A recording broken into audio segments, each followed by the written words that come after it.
और भाभी की कहानी। ये कहानी उस समय का है जब मैं कॉलेज में था। उस समय मेरा एक घनिष्ठ मित्र था जिसकी शादी हो चुकी थी, लेकिन वो अभी ग्रेजुएट का ही छात्र था।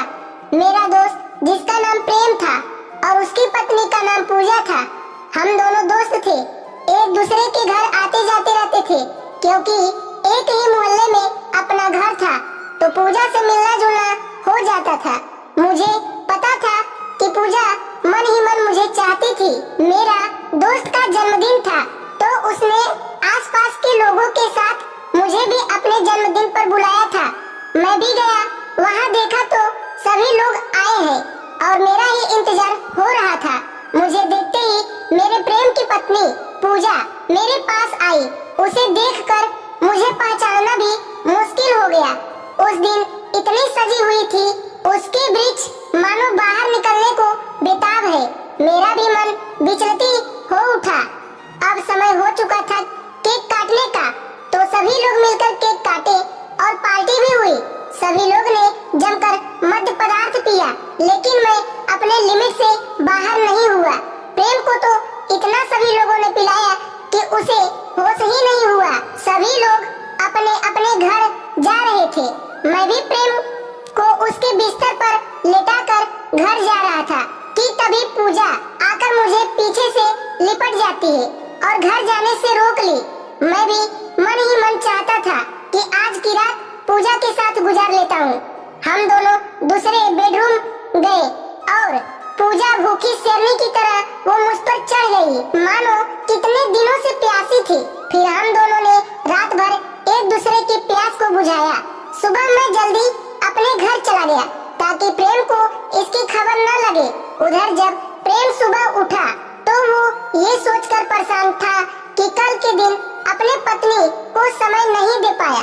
ये सोचकर वो पागल हो रहा था। तभी उसके मन में पत्नी को बाहर ले जाए।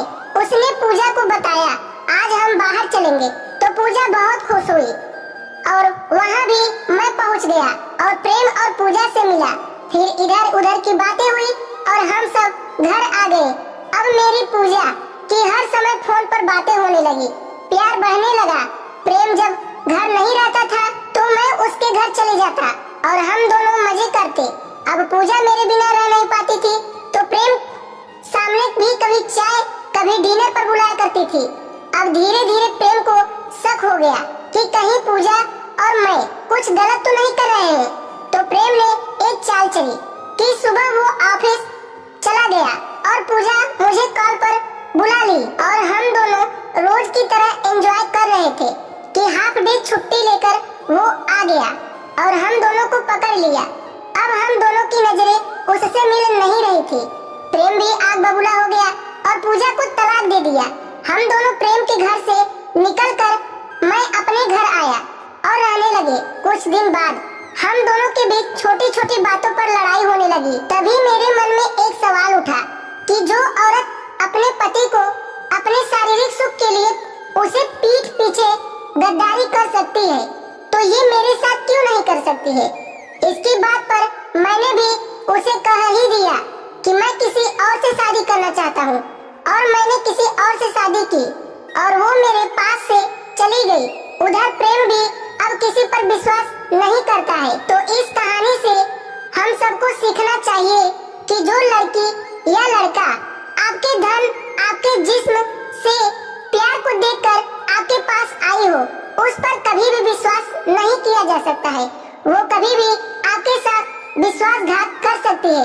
इनसे हमेशा सतर्क रहें। मेरे प्रिय दोस्तों, यदि आपको यह कहानी अच्छी लगी हो तो इसे ज्यादा से ज्यादा शेयर करें और ऐसे ही कहानी सुनने के लिए ड्रीम स्टोरी चैनल को अभी सब्सक्राइब करें। मिलते हैं एक नई इंटरेस्टिंग वीडियो के साथ। तब तक के लिए जय हिंद, वंदे मातरम।